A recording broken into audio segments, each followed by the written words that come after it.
Hearst siguió al agente de inmigración y recorrió paso por paso el corredor que llevaba hasta la parte trasera de la nave. Ninguno de los otros pasajeros estaba de pie. Los de inmigración solo le habían escogido a él. Una vez dentro de un pequeño compartimento en cuya puerta ponía solo tripulación, el agente se dio la vuelta y clavó sus ojos en Herb Asher, contemplándole sin decir ni una palabra. Los ojos del agente estaban desorbitados, como si fuera incapaz de hablar, como si lo que debía decir fuera imposible de expresar en voz alta. Pasó el tiempo. ¿Qué diablos está haciendo?, se preguntó Herb Asher. Silencio. El agente siguió mirándole fijamente. De acuerdo, dijo el agente de inmigración. Me rindo. ¿Cuál es su propósito? ¿Por qué quiere volver a la Tierra? Ya se lo he explicado. ¿Está realmente enferma? Mucho. Se está muriendo. Entonces está demasiado enferma para viajar. No tiene sentido. Solo en la Tierra pueden atenderla como... Ahora se encuentra usted bajo la ley terrestre, dijo el agente de inmigración. Quiere ir a la cárcel por darle falsa información a un funcionario federal. Voy a devolverles a Fomalhaut, a los tres. No puedo seguir perdiendo el tiempo. Regrese a su asiento y no se mueva de ahí hasta que le indiquen lo que debe hacer. Una voz neutra y desapasionada, una voz que no era ni masculina ni femenina, una especie de inteligencia perfecta, habló dentro de la cabeza de Herb Asher. Quieren estudiar su enfermedad en Bethesda. Herb dio un respingo claramente perceptible. El agente le miró. Quieren estudiar su enfermedad en Bethesda, dijo Asher. ¿Investigación? Es un microorganismo. Dijo que no era contagioso. No en esta etapa de la enfermedad, dijo la voz neutra. No en esta etapa de la enfermedad, dijo Herb en voz alta. ¿Qué pasa? ¿Temen que pueda ser una plaga?, le preguntó de repente el agente de inmigración. Herb asintió. Vuelva a su asiento. El agente le indicó que se marchara con una mueca de irritación. Esto queda fuera de mi jurisdicción. Tiene un impreso rosa, el 368, rellenado correctamente y firmado por un médico. Sí, era cierto. ¿Están infectados usted o el viejo? La voz que hablaba dentro de su cabeza dijo: solo Bethesda puede determinarlo. De repente Herb tuvo una vívida imagen interior de la persona cuya voz oía. Vio en su mente un rostro femenino, un rostro tranquilo pero lleno de fuerza. Una máscara de metal había sido echada hacia atrás, dejando al descubierto unos grandes ojos impasibles. El rostro era muy hermoso y de tipo clásico, como el de Atenea. Herb sintió tal asombro que casi se tambaleó. No podía ser Yahvé, era una mujer, pero no se parecía a ninguna de las mujeres que había visto en su vida. No la conocía, no lograba entender quién podía ser. Su voz no era la voz de Yah, y aquel no podía ser el rostro de Yah. No sabía qué pensar. Estaba tan perplejo que se había quedado sin habla.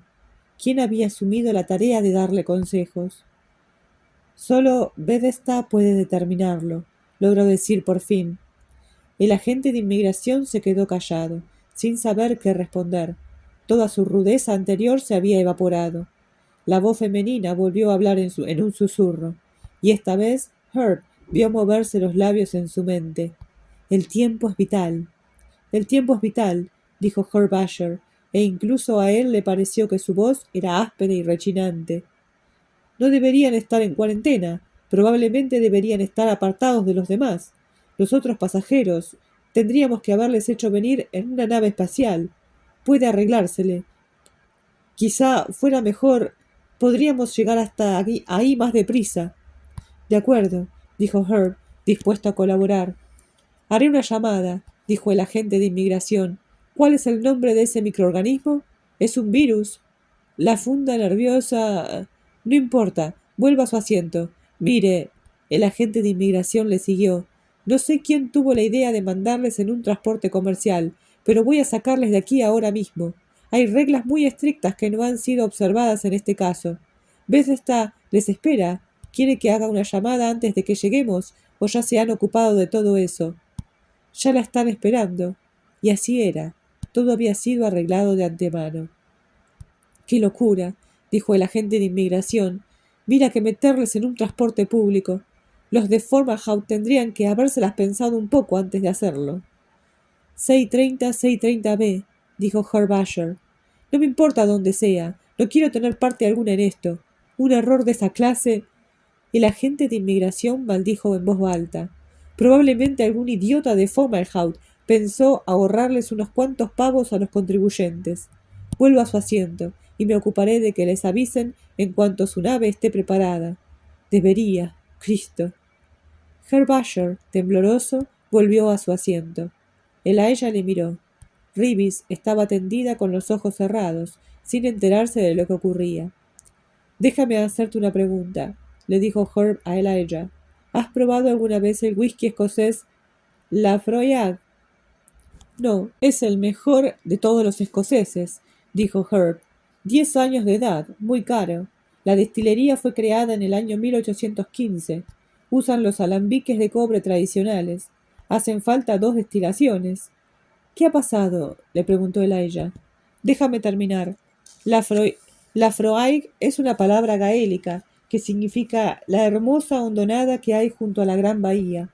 Se destila en Islay, en las islas occidentales de Escocia. Cebada destilada. La secan en un horno de arcilla con un fuego de turba, un auténtico fuego de turba. Es el único escocés que se sigue fabricando de esa forma hoy en día. La turba solo puede encontrarse en la isla de Islay. La maduración se realiza dentro de toneles de roble. Es un escocés increíble. Es el mejor licor de todo el mundo. Se calló. Un agente de inmigración venía hacia ellos. Su nave ya ha llegado, señor Asher. Venga conmigo. ¿Puede andar su mujer? ¿Quieren ayuda? Ya. Estaba aturdido. Y un instante después comprendió que la nave había estado allí todo ese tiempo. Parte de la rutina de inmigración era estar preparada para tratar con situaciones de emergencia, especialmente con situaciones de aquella clase. O mejor dicho, con lo que ellos pensaban era esta situación. ¿Quién lleva una máscara de metal? Le preguntó Herb a Elijah mientras le quitaba la manta a Reeves. Una máscara que le tapa el cabello. Y tiene la nariz recta y afilada, una nariz llena de fuerza y energía. Oh, olvídalo. Échame una mano. Juntos, Elijah y Herb lograron hacer que Reeves se pusiera en pie. El agente de inmigración les observaba, dispuesto a prestarles ayuda. No lo sé, dijo Elijah. Hay alguien más, dijo Herb mientras llevaban a Reeves paso a paso por el corredor. Voy a vomitar, dijo Reeves con un hilo de voz. Aguanta, dijo Herb Asher, ya casi hemos llegado. Granfidio informó al cardenal Fulton Statlerhams y al procurador Maximus, y luego redactó un documento de lo más sorprendente, dirigido a todos los jefes de Estado del mundo. En el estandarte de los 50 escribirán: el reino de los malvados ha llegado a su fin gracias a la potencia divina, junto con los nombres de los comandantes de los 50 y sus decenas. Cuando vayan a la batalla, escribirán sobre su WPSOX para formar un frente completo. La hilera debe consistir en 1000 hombres. Cada hilera frontal debe consistir en 7 veces 7 veces 7 filas, con un hombre detrás del otro. Punto. Repito, todos ellos deben sostener en sus manos escudos de bronce pulido. Repito, bronce, dichos escudos parecidos a espejos. El documento terminaba allí. Los técnicos acudieron en cuestión de minutos y se desparramaron por todo el sistema de la IA. Su veredicto: el sistema de la IA debería ser desconectado durante cierto tiempo. Alguna parte básica de su mecanismo estaba averiada. La última información coherente que había procesado era el mensaje de que la mujer embarazada, Reeves Romay Asher, su marido Herbert Asher y su compañero Elijah Tate habían sido examinados por inmigración en el perímetro 3, que habían obtenido el permiso para seguir y habían sido transferidos de un carguero axial comercial a una nave rápida propiedad del gobierno, cuyo destino era Washington, D.C. Se ha cometido un error, pensó el cardenal Harms de pie ante su terminal, que ya no parpadeaba. Se suponía que inmigración debía interceptarles, no facilitarles el viaje. No tiene sentido. Y ahora hemos perdido nuestra entidad procedera de datos primaria. la entidad de la que dependíamos totalmente. Llamó al procurador Maximus y un subordinado le dijo que el procurador se había ido a la cama. «Hijo de puta», se dijo Harms, «idiota. Tenemos otro sitio donde se le puede interceptar, las oficinas de inmigración de Washington, D.C. Y si consiguen llegar hasta ahí, santo Dios», pensó, «el monstruo está utilizando sus poderes paranormales». Llamó otra vez al procurador Maximus. «¿Puedo hablar con Galina?», preguntó, pero sabía que era inútil. Wilkowski había decidido olvidarse del asunto. Irse a la cama en semejante momento lo dejaba bien claro. «¿La señora Wilkowski?», dijo el funcionario del LC con cierta incredulidad. «Naturalmente que no». «¿Puedo hablar con alguien de su personal? ¿Alguno de sus mariscales?» «El procurador le llamará en su momento», le informó el funcionario del LC. Obviamente, Wilkowski les había dado órdenes de que no le molestaran. «Cristo», se dijo Harms mientras desconectaba el teléfono de un manotazo. La pantalla se apagó. «Algo ha ido terriblemente mal», comprendió Harms. «No tendrían que haber llegado tan lejos, y Granfidio lo sabía. El sistema de la IA se había vuelto loco, literalmente». Harms comprendió que no se trataba de ninguna avería técnica. Aquello era una fuga psicótica. Granfidio había comprendido algo, pero no podía comunicarlo. ¿O sí lo había comunicado? ¿Qué era todo aquel parloteo sin sentido?, se preguntó Harms. Se puso en contacto con el mejor ordenador existente después de Granfidio, el de la Universidad Técnica de California. Tras haber transmitido aquel sorprendente material, le dio instrucciones para identificarlo. El ordenador de California lo identificó 5 minutos después.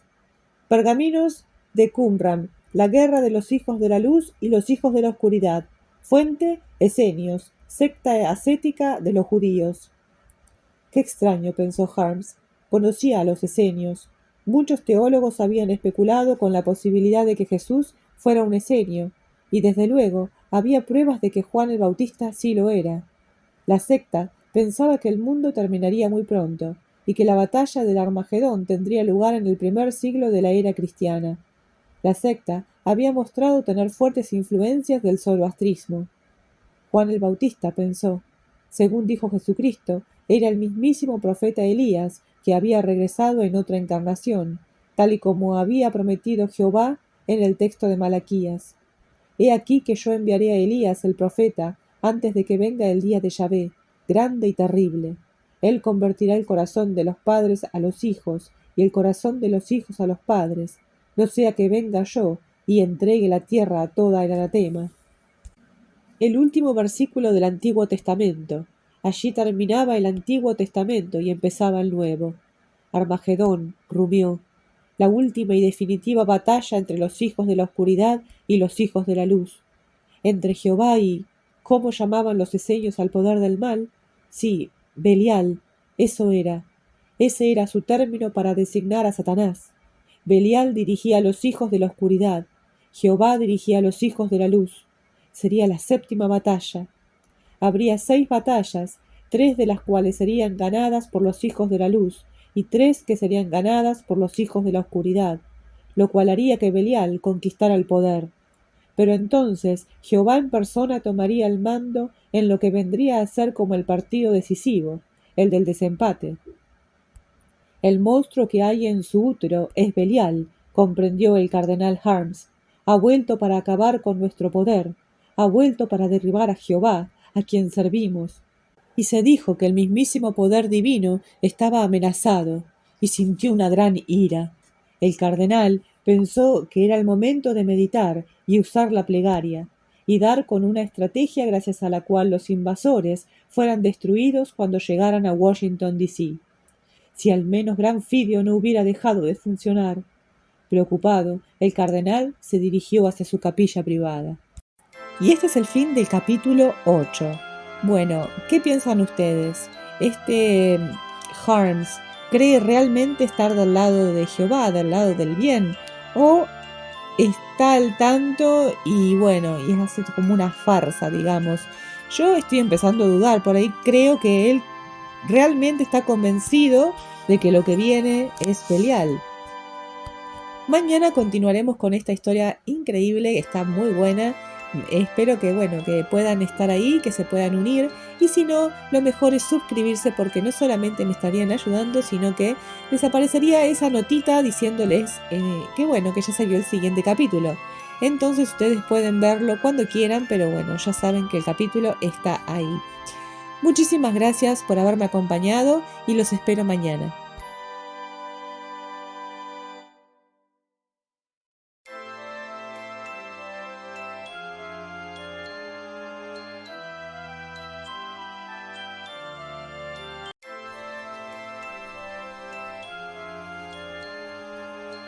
Sean bienvenidos a las historias de Lilith. ¿Cómo están, amigos? Sean bienvenidos. Vamos a continuar con la invasión divina de Philip Dick. Vamos a ver si se desata la guerra esta extraña que está por desatarse entre ambos bandos, el gobierno y el extraño niño Dios. Capítulo 8. El vuelo axial a gran velocidad hizo que Reeves Romey se pusiera muy enferma. La United Spaceways había hecho los arreglos precisos para que dispusiera 5 asientos contiguos y pudiera acostarse en ellos. Pero aún así apenas si era capaz de hablar. Estaba inmóvil, acostada de lado, con una manta tapándola hasta la barbilla. Esos malditos tecnicismos legales, dijo Elijah Tate con expresión sombría mientras la miraba. Si no nos hubieran detenido. Torció el gesto. El feto, que ya tenía 6 meses, llevaba mucho tiempo sin hacer ningún ruido dentro del cuerpo de Reeves. ¿Y si el feto muere?, se preguntó Herb Asher. La muerte de Dios, pero en unas circunstancias que nadie hubiera podido prever jamás, y que nadie salvo él mismo, Reeves y Elijah Tate llegarían a conocer nunca. ¿Puede morir Dios?, se preguntó. Y mi esposa con él. La ceremonia matrimonial había sido breve y sencilla, con todo el procedimiento llevado a cabo por las autoridades espaciales y sin ningún matiz religioso o moral. Tanto él como Reeves habían tenido que pasar por unos prolongados exámenes físicos y naturalmente habían descubierto su embarazo. ¿Es usted el padre?, le preguntó el médico. Sí, dijo Herb Asher. El médico sonrió y lo apuntó en sus papeles. Nos pareció que debíamos casarnos, dijo Herb. Esa es la actitud correcta. El médico era un hombre ya algo mayor, muy bien educado y totalmente impersonal. ¿Sabe que es un niño? Sí, dijo él. Desde luego que lo sabía. Hay algo que no entiendo, dijo el médico. La impregnación se produjo por medios naturales. No sería ninguna inseminación artificial, ¿verdad? Porque el himen está intacto. ¿De veras?, dijo Herb Asher. Es raro, pero puede suceder. Así que técnicamente su esposa sigue siendo virgen. ¿De veras?, repitió Herb Asher. Ya sabe que está muy enferma, ¿no?, dijo el médico. Tiene esclerosis múltiple. Lo sé, respondió él con estoicismo. No hay ninguna garantía de que sea posible curarla. Debe comprenderlo. Creo que es una excelente idea que vuelva a la Tierra, y apruebo de todo corazón el que usted la acompañe. Pero quizás este viaje no sirva de nada. La esclerosis múltiple es una enfermedad muy peculiar. La funda de mielina de las fibras nerviosas se endurece en algunos sitios, y eso acaba produciendo una parálisis permanente. Después de varias décadas de grandes esfuerzos, hemos logrado acabar aislando 2 factores que la causan. Hay un microorganismo, pero en el proceso actúa también una forma de alergia. Y es uno de los factores principales. Gran parte del tratamiento implica transformar el sistema de inmunidad para que... El médico siguió hablando, y Herb Asher le escuchó tan atentamente como le era posible. Ya sabía todo eso. Reeves se lo había contado varias veces, y le había mostrado textos proporcionados por Med. Al igual que ella, Herb había acabado convirtiéndose en toda una autoridad sobre la materia. «¿Podría tomar un poco de agua?», murmuró Reeves, levantando la cabeza. Su rostro estaba hinchado y lleno de manchas, y Herb Asher tuvo cierta dificultad para comprender sus palabras. Una azafata le trajo a Reeves un vaso de cartón lleno de agua. Elijah y Herb la ayudaron a incorporarse, y Reeves cogió el vaso con las 2 manos. Tanto sus brazos como el resto de su cuerpo estaban temblando. «Ya no tardaremos mucho», dijo Herb Asher. «Cristo», murmuró Reeves, «creo que no voy a conseguirlo. Dile a la azafata que voy a vomitar otra vez. Haz que vuelva a traerme ese recipiente. Jesús». Hirió su cuerpo hasta quedar totalmente incorporada, con el rostro lleno de dolor. «Dispararemos los retrocohetes dentro de 2 horas», dijo la azafata, inclinándose sobre ella. «Así que, si puede aguantar un poquito más». «Aguantar», dijo Reeves. «Pero si ni tan siquiera puedo aguantar en el estómago lo que bebo. ¿Estás segura de que esa Coca-Cola no estaba pasada o algo parecido? Creo que me ha puesto peor que antes. ¿No tendría un poco de ginger ale? Si tomara un poco de ginger ale, quizás pudiera evitar que...» De repente empezó a maldecir con una voz cargada de veneno y rabia. «¡Maldito sea todo! ¡No vale la pena!» Clavó los ojos en Herb Asher y Elijah. «Ya», pensó Herb Asher, «no puedes hacer nada. Dejarla sufrir de esta forma es puro sadismo». Y una voz habló dentro de su mente. Al principio no logró comprender lo que decía. Podía oír las palabras, pero parecían carecer de sentido. «Llévala al jardín», decía la voz. «¿Qué jardín?», pensó él. «Llévala de la mano». Herb Asher se inclinó sobre ella, hurgó por entre los pliegues de la manta y cogió la mano de su esposa. «Gracias», dijo Reeves, y le apretó débilmente los dedos. Herb, inclinado sobre ella, vio cómo sus ojos empezaban a brillar. Vio espacios más allá de sus ojos, igual que si estuviera contemplando algo vacío, algo que contenía inmensas extensiones de espacio. «¿Dónde estás?», se preguntó. «Dentro de tu cráneo hay todo un cosmos distinto a este. No es un reflejo, es otro lugar». Vio estrellas y grupos de estrellas, vio nebulosas y grandes nubes de gases que relucían con un brillo oscuro, pero aún así emitían una luz blanca, no una luz rojiza. Sintió como el viento soplaba a su alrededor y oyó un susurro. «Hojas o ramas», pensó, «oigo los sonidos que hacen las plantas».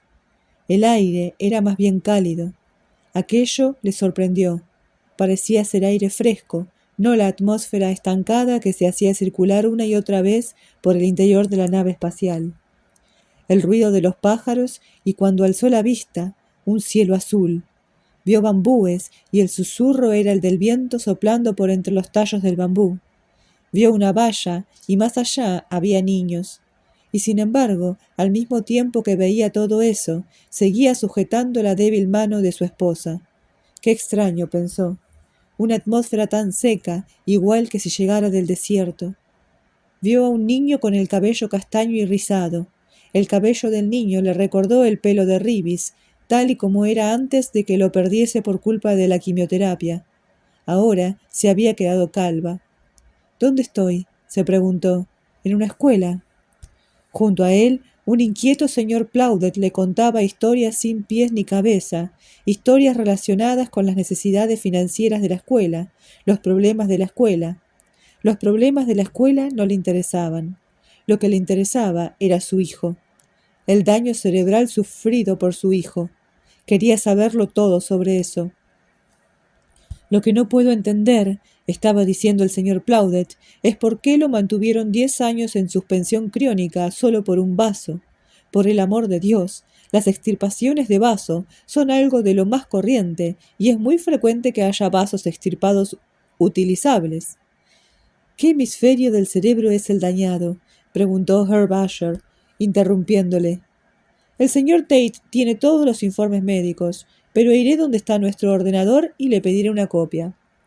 «Manny parecía algo asustado de usted, pero supongo que eso es debido a que antes nunca ha visto a su padre».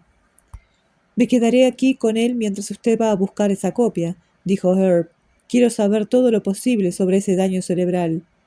«Herb», dijo Reeves, y sobresaltado, Herb se dio cuenta de dónde estaba. A bordo del vuelo axial XR-4 de la United Spaceways, que iba a Fomalhaut, al sistema solar. Dentro de 2 horas, el primer grupo de inmigración subiría a la nave y haría su inspección preliminar. «Herb», susurró su mujer, «acabo de ver a mi hijo». «Una escuela a la que irá», dijo Herb Asher. Creo que no viviré para estar ahí, dijo Reeves. Tengo un presentimiento. Él estaba ahí, y tú también estabas, y había un hombrecillo de cara ratonil y voz chillona que no paraba de hablar y hablar, pero yo no estaba por ningún sitio. Miré por todas partes.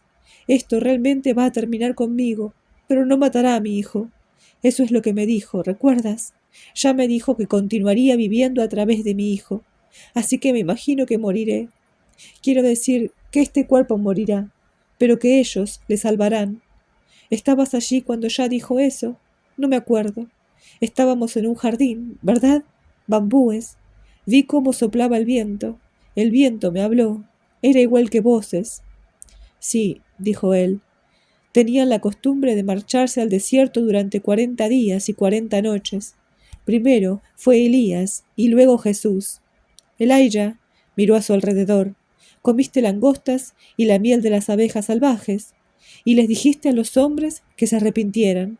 Le dijiste al rey Acab que en aquellos años no habría ni rocío ni lluvia. Esa es la voluntad del Señor, según mi palabra. Cerró los ojos. Está realmente muy enferma, se dijo Herb Asher, pero yo vi a su hijo, hermoso, salvaje y algo más, tímido, muy humano, pensó. Era un niño humano. Quizá todo esto se encuentra en nuestras mentes. Quizá los Clems han nublado nuestra percepción para que creamos, veamos y experimentemos, pero nada es real. Me rindo, pensó. No tengo ni idea, y eso es todo. Algo relacionado con el tiempo. Parece ser capaz de transformar el tiempo. Ahora estoy aquí, en la nave, pero entonces me encontraba en el jardín con el niño y los otros niños, su niño, dentro de unos cuantos años. ¿Y cuál es el tiempo verdadero?, se preguntó. ¿Yo aquí, en la nave, o en mi cúpula antes de conocer a Ribis, o después de que ella haya muerto y Emmanuel se encuentre en la escuela? Y me he pasado unos cuantos años en suspensión criónica. ¿Tiene que ver, o tuvo que ver, o tendrá que ver con mi vaso? ¿Me dispararon?, se preguntó. Ribis murió a causa de su enfermedad, pero ¿cómo morí yo? ¿Y qué ha sido o qué será de Elijah? Quiero hablar contigo, dijo Elijah, inclinándose hacia Asher. El anciano le hizo una seña para que se apartara de Ribis y de los demás pasajeros. No debemos mencionar el nombre de Yah. A partir de ahora utilizaremos la palabra Jehová. Es una palabra acuñada en el año 1530. Se puede pronunciar sin problemas. Comprendes la situación, ¿no?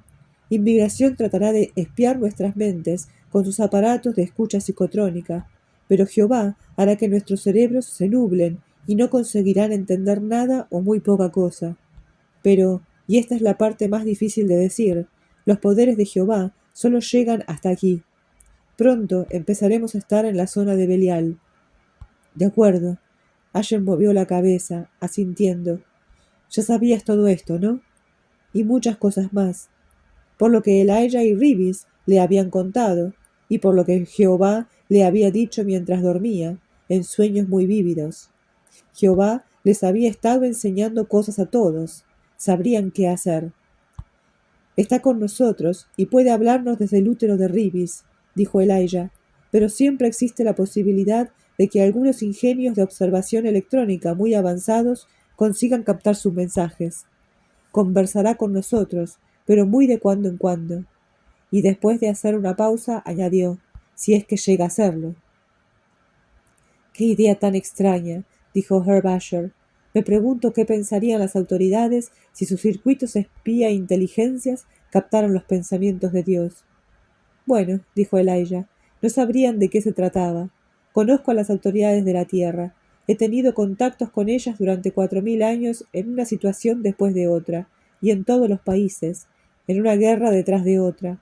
Estuve con Graf Egmont en las guerras holandesas de independencia, la guerra de los 30 años. Estuve presente el día en que le ejecutaron.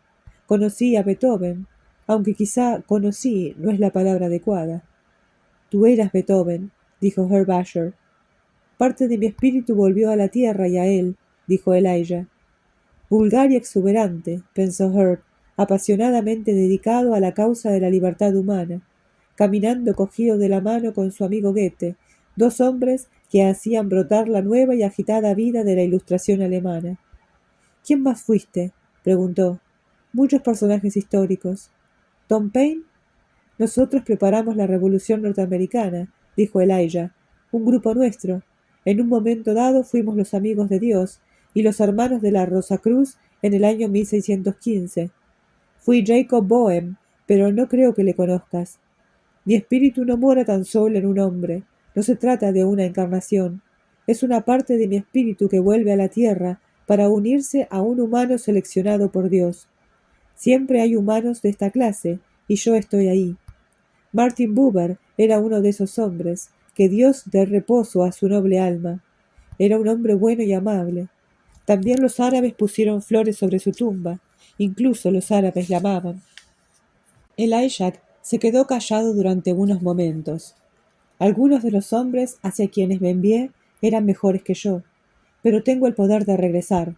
Dios me lo concedió por el bien de Israel. Un atisbo de la inmortalidad para el más querido de todos sus pueblos. ¿Sabes una cosa, Herb? Se dice que en un principio Dios le ofreció la Torá a todos los pueblos del mundo, antes de ofrecérsela a los judíos, y que todos los pueblos la rechazaron por alguna razón u otra. La Torá decía, no matarás, y había muchos que no podían vivir según esa norma. Querían que la religión fuera algo separado de la moralidad.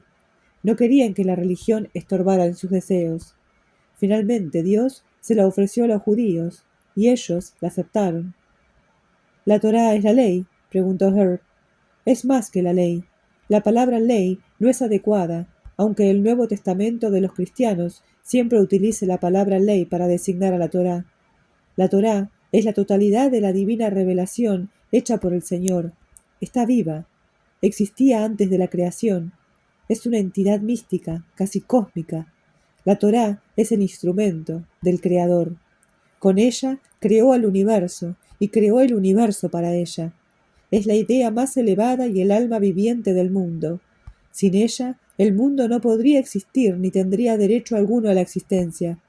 Estoy citando al gran poeta hebreo Haishim Nahman Bialik, que vivió desde finales del siglo XIX hasta mediados del siglo XX. Tendrías que leerla en alguna ocasión. ¿Puedes contarme algo más sobre la Torá?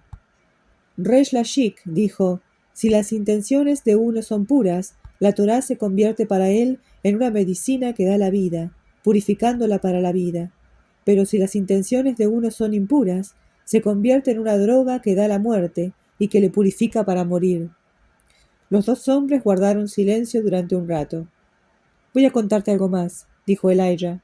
Un hombre fue a ver al gran rabino Hillel, que vivió en el primer siglo de la era cristiana, y dijo, me convertiré en un prosélito con la condición de que me enseñes toda la Torá mientras me sostengo sobre un solo pie.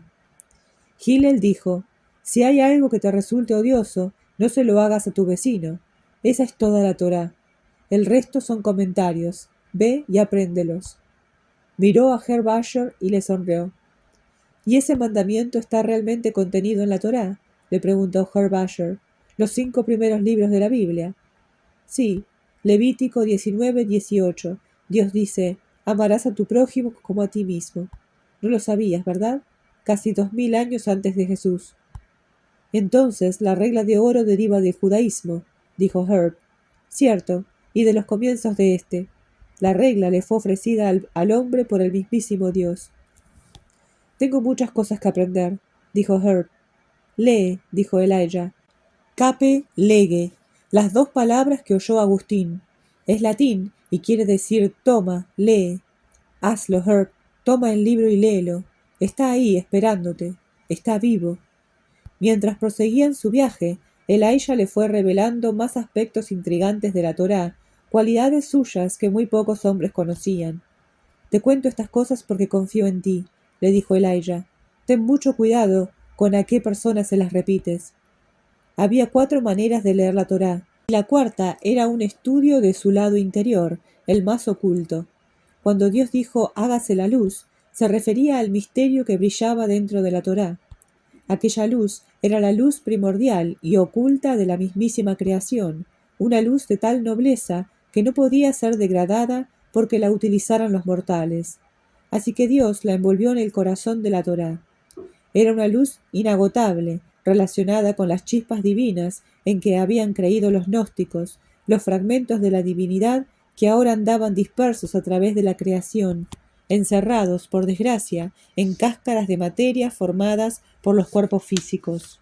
Lo más interesante de todo era que algunos místicos judíos de la Edad Media opinaban que de Egipto salieron 600.000 judíos que recibieron la Torá en el monte Sinaí. Reencarnadas en cada una de las generaciones que le sucedieron, aquellas 600.000 almas siempre estaban vivas. Cada alma o chispa está relacionada con la Torá de una forma distinta. Gracias a ellos, existen 600.000 significados distintos y separados de la Torá. La idea es como sigue.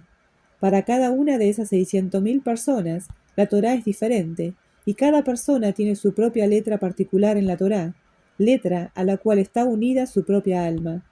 Así que en cierto sentido, hay 600.000 Torás.